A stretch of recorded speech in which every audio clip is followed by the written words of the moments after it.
சட்டமன்ற தேர்தலிலும் பாஜகவுடன் தான் கூட்டணி. ஓபிஎஸ் திட்டவட்டம்.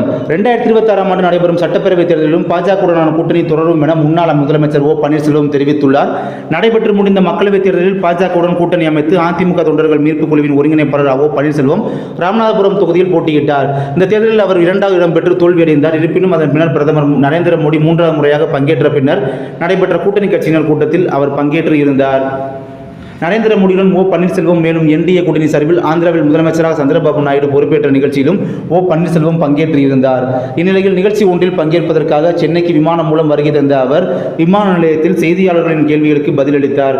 அப்போது அவரிடம் 2026ஆம் ஆண்டு சட்டப்பேரவைத் தேர்தலிலும் பாஜக பாமகவுடனான கூட்டணி தொடருமா என செய்தியாளர்கள் கேள்வி எழுப்பினர்.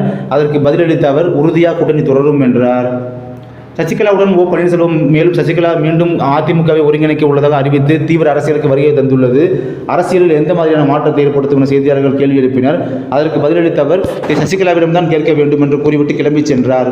ஓ பன்னீர்செல்வத்தை வரவேற்பதற்காக அவருடைய ஆதரவாளர்கள் ஏராளமானோர் சென்னை விமான நிலையத்திற்கு வருகை தந்திருந்தனர்.